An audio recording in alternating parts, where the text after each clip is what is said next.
Assalamualaikum warahmatullahi wabarakatuh. Kembali lagi di video pembelajaran Pak Imran. Nah, kali ini kita akan belajar tentang kisi-kisi ulangan harian tema 2C. Sebelum kita belajar, kalian berdoa dulu ya. Pertama, kita baca surat Al-Fatihah. Yang kedua, kita baca doa supaya kita dipermudahkan segala urusan. Dan yang ketiga, kita membaca doa sebelum belajar.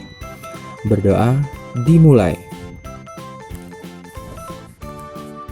Berdoa selesai. Nah, kita langsung belajar aja. Pertama, kita akan belajar bahasa Indonesia. Perhatikan baik-baik ya anak-anak semuanya. Nah, di sini kita akan belajar tentang mengetahui letak suatu tempat ya. Misalkan ada soal seperti ini. Di sebelah manakah letak taman bermain jika Nina berada di sekolah? Pertama, kalian harus mencari dulu di mana sih sekolah itu. Apakah ini sekolah? Ini toko kue ya. Apakah ini sekolah? Bukan ya. Kalau ini kantor pos. Nah, ini dia sekolah. Ya, tadi pertanyaannya di sebelah manakah letak taman bermain jika Nina berada di sekolah ini? Nah, di sini ya. Taman bermainnya ada di sini. Bagaimana cara menjawabnya? Pertama, kalian harus mengetahui dulu mana sebelah kanan dan mana sebelah kiri. Cara mengetahuinya yaitu lihat tangan kanan kalian. Tangan kanan kalian itu menunjukkan arah sebelah kanan, dan tangan kiri kalian menunjukkan arah sebelah kiri kalian. Kemudian, kalau kalian melihat sekolah ini berhadapan dengan kalian ya. Lihat nih. Kalau kalian menjawabnya seperti ini. Taman bermain terletak di sebelah kanan sekolah ya. Itu jawabannya salah. Seharusnya taman bermain terletak di sebelah kiri sekolah ya. Jadi kalau kita melihatnya seperti ini ya, ini kan kalian saling berhadapan. Pasti seolah-olah ini adalah bagian sebelah kanan kalian. Sebenarnya salah. Kalau kalian menghadap ke depan seperti sekolah ini ya.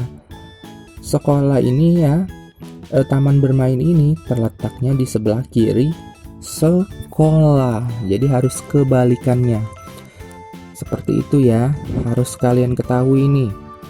Benar-benar mana kiri, mana kanan. Jadi misalkan ada soal di sebelah manakah letak taman bermain jika Nina berada di sekolah?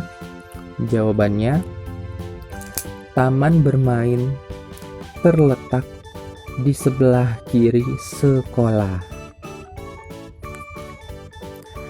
Kemudian, kalau misalkan ada soal juga, bangunan apa yang terletak di sebelah kanan sekolah Nina?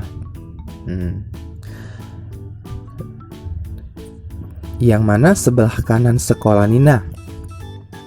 Kalau kalian menganggap ini sebelah kanan, salah ya. Sebelah kanan dari sekolah adalah ini ya. Sebelah kanan dari sekolah adalah ini. Dan bangunan apa yang terletak di sebelah kanan sekolah Nina? Toko kue. Jadi cara menjawabnya, di sebelah kanan sekolah Nina terdapat toko kue. Nah, seperti itu ya. Kita lanjut.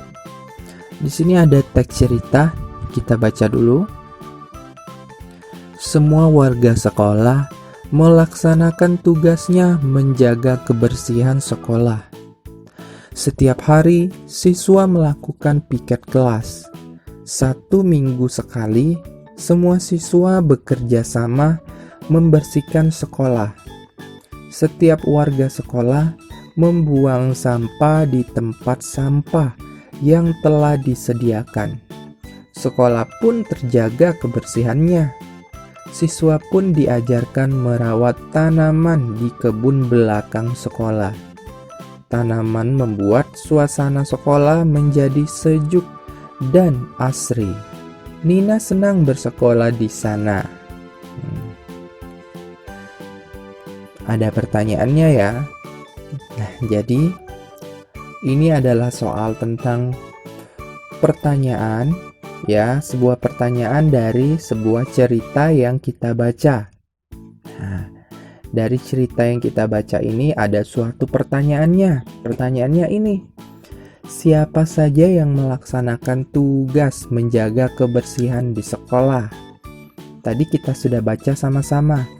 Siapa jadi yang melaksanakan tugas menjaga kebersihan di sekolah?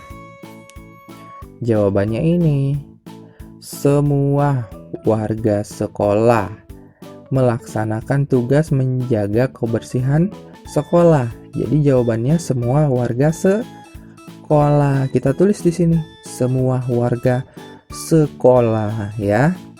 Kemudian ada pertanyaan lagi nih tentang cerita yang kita baca. Apa saja tugas siswa di sekolah? Apa ya tugas siswa di sekolah? Kalau kalian lupa tentang cerita ini, bisa kalian baca lagi dan cari tentang soal ini. Tugas siswa di sekolah. Mana tugas siswa di sekolah? Cari. Nah, ini dia. Setiap hari siswa melakukan piket kelas ya. Ini tugas yang pertama. Tugas yang kedua, 1 minggu sekali semua siswa bekerja sama membersihkan sekolah. Kemudian setiap warga sekolah membuang sampah di tempat sampah yang telah disediakan. Nah, seperti itu ya cara menjawabnya. Kalau ada soal seperti ini, berarti jawabannya ada di cerita yang kalian baca ya. Jadi harus dipahami ceritanya. Dan kalau kalian belum memahami ceritanya ya, bisa kalian baca lagi ceritanya dan cari jawaban soalnya. Kemudian kita akan belajar tentang mengetahui suatu tempat ya, atau suatu letak. Tapi di sini beda. Di sini ada arah mata anginnya. Kita sudah belajar tentang arah mata angin. Ada timur, selatan, barat, dan utara. Bagaimana cara menentukan mana timur, mana utara, mana selatan, mana barat? Caranya mudah sekali. Kalian harus mengetahui dulu. Arah matahari terbit itu adalah arah sebelah timur. Ya, Pak Imran ulangi. Matahari terbit itu di arah sebelah timur. Matahari terbenam di arah sebelah barat, ya. Itu patokannya. Jadi kalau misalkan kalian mengikuti arah matahari terbit ya, berarti kalian sudah menghadap ke timur. Nah, berarti di sebelah kanan kalian itu adalah arah sebelah barat ya. Sebelah selatan maksud Pak Imran ya. Berarti di arah sebelah kanan kalian itu adalah arah selatan dan sebelah kiri kalian adalah arah utara. Dan di belakang kalian itu adalah arah barat ya. Kemudian kalau misalkan kalian menghadap ke arah matahari terbenam, berarti kalian menghadap ke mana? Ke barat, karena matahari terbenam itu di arah barat.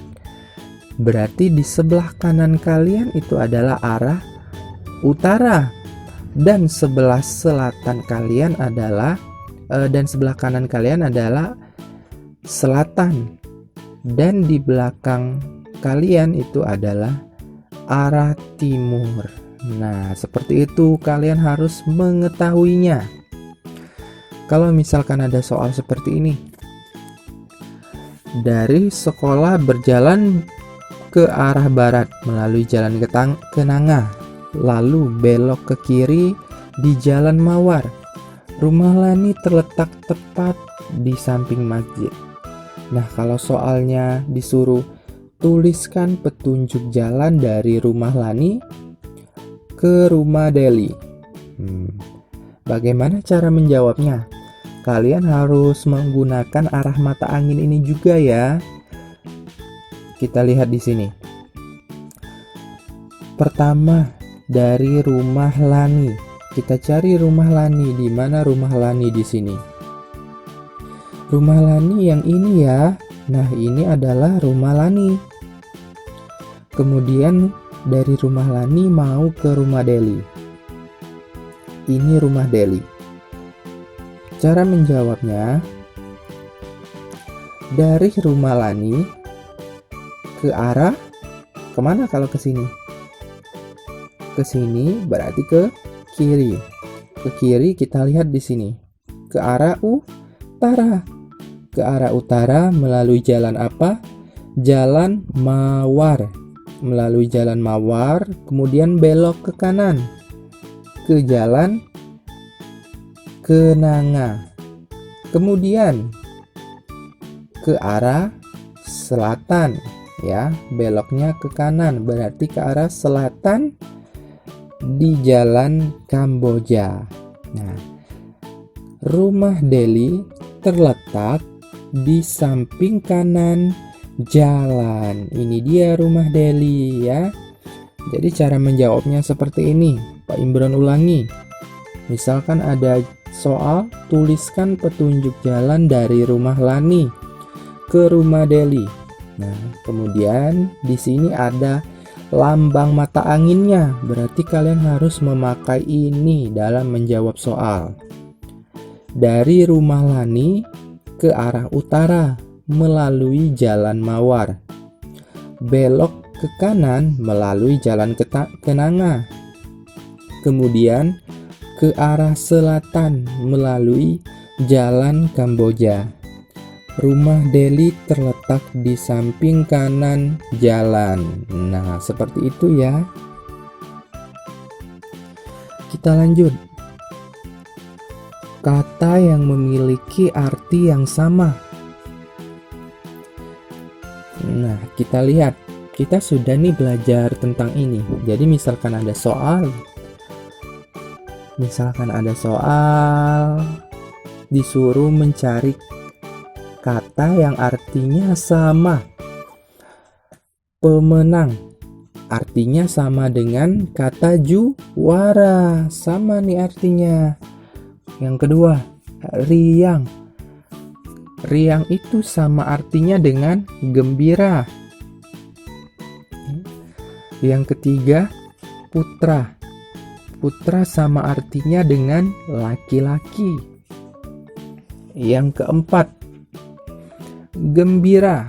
Gembira juga sama artinya dengan bahagia. Dan yang kelima, tim. Tim artinya sama dengan kelompok. Seperti itu ya. Sekarang kita akan lanjut ke PPKN. Tetap perhatikan ya anak-anak semuanya biar bisa menjawab soal ulangan harian dengan baik. Nah, di sini ada keluarga yang sedang makan bersama-sama nih. Ada ayah, ibu, kakak, dan adiknya. Kita sekarang akan belajar tentang tugas di rumah. Nah, kita baca sama-sama nih. Hari sudah sore. Nina segera pulang ke rumah. Sesampainya di rumah, Nina mandi sore. Keluarga Nina pun beribadah bersama. Setelah beribadah, ibu menyiapkan makan malam. Nina membantu ibu membawa makanan ke meja makan. Adi membantu ayah menata meja makan. Adi belum bisa mengambil makanan sendiri. Nina bertugas membantu Adi mengambil makanan. Mereka makan dengan tertib. Setiap orang melaksanakan tugasnya dengan baik. Nah, kita sudah membaca ceritanya bersama-sama. Dan di sini kita akan belajar tentang tugas di rumah. Pertama, tugas ibu dulu. Ibu tugasnya apa ya? Tugas ibu adalah menyiapkan makan malam. Ibu membawa makanan ke meja makan. Tadi ada di sini tugasnya. Mana? Ibu menyiapkan makan malam. Kemudian ibu membawa makanan ke meja makan. Itu adalah tugas ibu. Kemudian tugasnya Adi apa? Tugas Adi ini, Adi membantu ayah menata meja makan. Itu adalah tugas Adi. Kemudian tugasnya Nina apa? Tugasnya Nina membantu Adi mengambil makanan. Itu adalah tugasnya Nina. Ini Nina bertugas membantu Adi mengambil makanan. Ada di sini ya.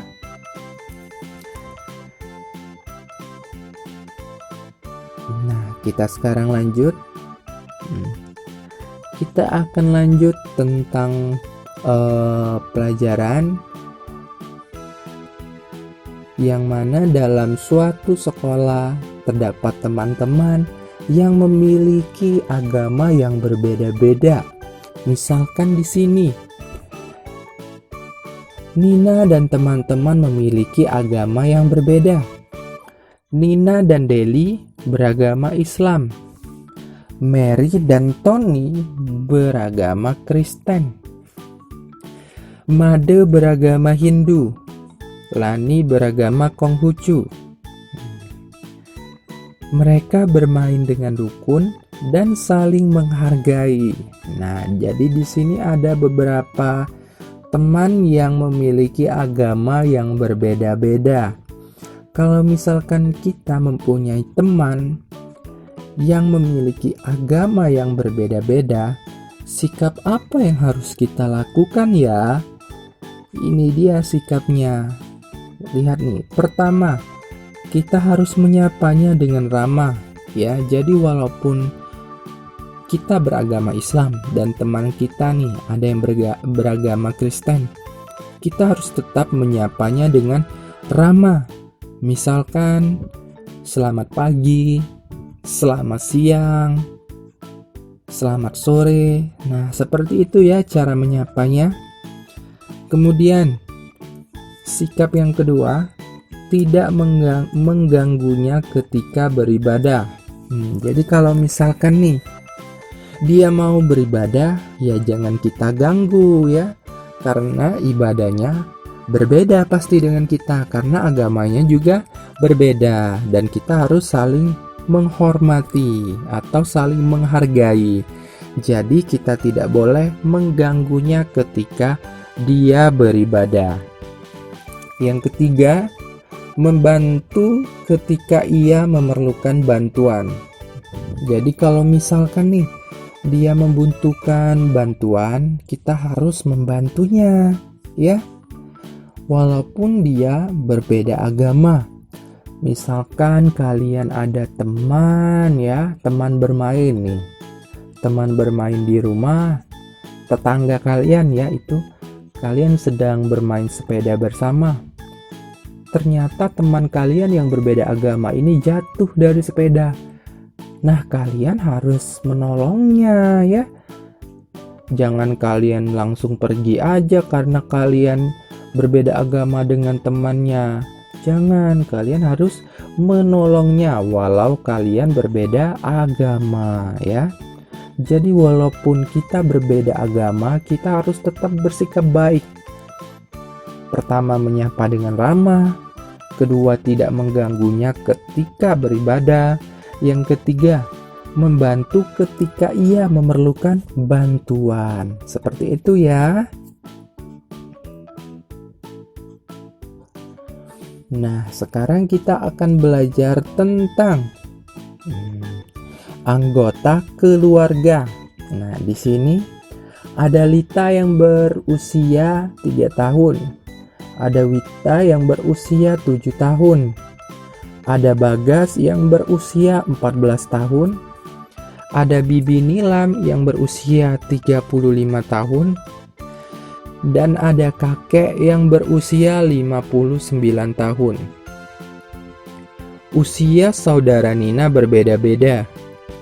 Orang dengan usia yang berbeda memiliki sebutan yang berbeda. Perhatikan contoh berikut. 1-12 tahun itu disebut atau kategorinya adalah anak-anak.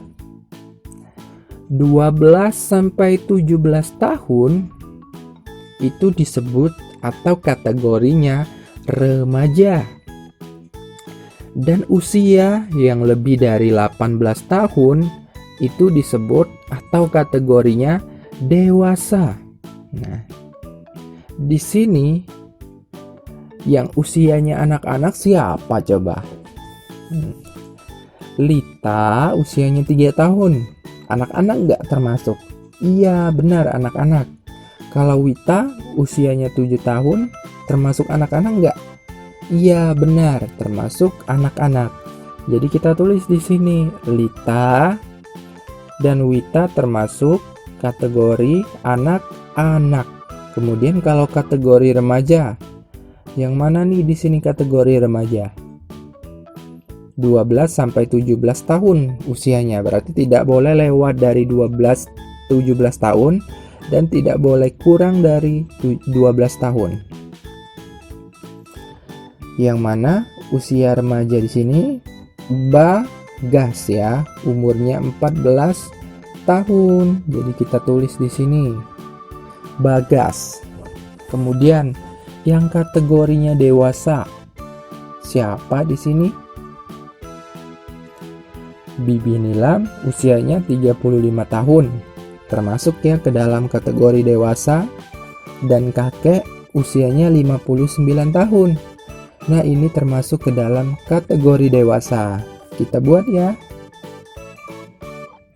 Nah, kita buat di sini. Jadi seperti ini kalau misalkan menjawab soal tentang usia atau anggota keluarga. Kalian harus tahu yang dikatakan anak-anak itu usianya dari umur berapa sampai umur berapa. Yang dikatakan remaja itu usianya dari berapa sampai umurnya itu berapa, dan dewasa juga itu usianya dari umur berapa ya. Sekarang kita lanjut ke matematika. Tahukah kamu berapa nilai uang kembalian yang diterima ibu? Nah, di sini sekarang kita akan belajar tentang membaca uang logam. Kalian harus bisa nih membaca uang. Pertama kita belajar dulu membaca uang logam. Nah, lihat di sini ada gambar uang logam. Di gambar uang logam ini terdapat nilainya dan nilainya berbeda-beda nih di sini. Bagaimana cara membaca nilai uang logam? Pertama kita harus menghitung jumlah angkanya dulu. 1, 2, 3. Kalau 3 angka berarti ratusan ya. Kalau 3 angka berarti bilangannya ini ratusan. Kemudian kita sudah tahu nih ini ratusan nih. Selanjutnya kita lihat angka depannya. Angka depannya angka 1. Berarti nilainya adalah 100. Dan jangan lupa mata uang Indonesia adalah rupiah. Jadi 100 rupiah. Selanjutnya ini sama seperti tadi, kita hitung dulu jumlah angkanya. 1, 2, 3. Ada 3 angka. Kalau 3 angka berarti tempatnya ini ratusan. Ya, sudah tahu ratusan, tapi belum tahu nih secara detailnya nilainya ini berapa. Jadi kalian harus melihat angka di depannya. Angka di depannya adalah angka 2. berarti nilainya adalah 200 rupiah. Selanjutnya yang ini. Ini nilainya berapa? 500 rupiah. Benar ya?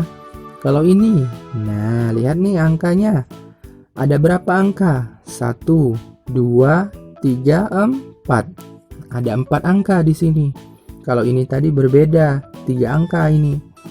Jadi, kalau 4 angka bukan ratusan nih tempatnya. Kalau 4 angka berarti ribuan, ya. Ribuan. Kita lihat angka depannya. Angka 1. Berarti kita buat 1000 rupiah. Ya. Nah, ini cara penulisannya nih, cara penulisannya yang benar. Ditulis Rp. Rp itu simbol dari rupiah. Rupiah tadi adalah mata uang Indonesia. Ditulis 100 karena ini adalah 100 rupiah, koma 00. Koma 00 ini adalah melambangkan rupiah juga ya. Selanjutnya ini Rp tadi kita sudah membacanya 200 rupiah. Kita buat 200,00 ya. Kemudian ini 500 rupiah. Rp 500,00 dan ini 1000 rupiah. Rp. Nah, kalau di sini kalau sudah ribuan ya, sudah angka 1 ini harus ada titik dan nolnya 3 kali dibuat. Nah, ini melambangkan nilai ribuan ya. Titik ini. Kalau tidak ada titik ini ratusan. Kalau sudah ada titik di sini, ini adalah ribuan. Dan 1 angka di depannya ini adalah ribuan. 1000 rupiah. Kita lanjut nih. Sekarang cara membandingkannya. Tadi kita sudah cara membacanya. Kita sudah tahu di sini cara membaca uang logam dan kita harus membandingkannya. Kira-kira uang logam ini lebih besar atau lebih kecil dari uang logam ini? Kita harus tahu dulu. Ini nilainya berapa? 100 rupiah. Ini 500 rupiah. 100 dengan 500 mana yang lebih besar? Coba bagaimana cara mengetahuinya? Di tema 1 kita sudah belajar cara membandingkan bilangan ya. Bagaimana cara membandingkannya? Lihat dulu di sini angka di depannya. Angka depannya 1. Ini 5. Ya. Mana yang besar? 1 atau 5? 5. Kemudian lihat seluruh angka di sini 1 2 3. Di sini ada 3 angka. Di sini 1 2 3. Sama nih, 3 angka juga. Dan angka di depannya lebih besar ini daripada ini. Ya, berarti cara menjawabnya 100 rupiah lebih kecil dari 500 rupiah. Seperti itu ya.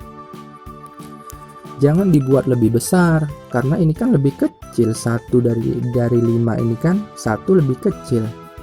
Kemudian ini kita hitung dulu jumlah angkanya ada berapa? 1 2 3 4. Ada 4 angka nih. Ini ada 1 2 3, ada 3 angka. Otomatis lebih besar ini kan angkanya dari ini. Kalau ini dibaca berapa nilainya? 1000 rupiah. Tadi kita sudah cara membaca nilai. Kalau ini 200 rupiah. Jadi 1000 rupiah lebih besar dari 200 rupiah. Selanjutnya kalau ini 1000 rupiah, ini 100 rupiah. Lebih besar 1000 rupiah ini atau lebih kecil? Lebih besar ya. Lebih besar dari 100 rupiah. Dan kalau ini 200 dengan 500 rupiah, 200 rupiah lebih kecil atau lebih besar? Lebih kecil dari 500 rupiah. Nah, selanjutnya kita akan belajar membaca nilai uang kertas. Lihat di sini. Ini dibaca berapa? Sama seperti membaca uang logam. Kita harus menghitung dulu jumlah angkanya. 1, 2, 3, 4. Ada 4 angka.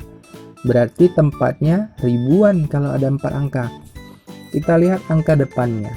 Angka depannya 2. Tadi ribuan kan? Jadi 2.000 rupiah. Satu uang ini 2.000 rupiah. Kemudian di sini ada lagi 2.000 rupiah. Jadi 2.000 ditambah 2.000 berapa? 4.000 rupiah. Kita tulis Rp 4 titik. Titik ini melambangkan ribuan ya.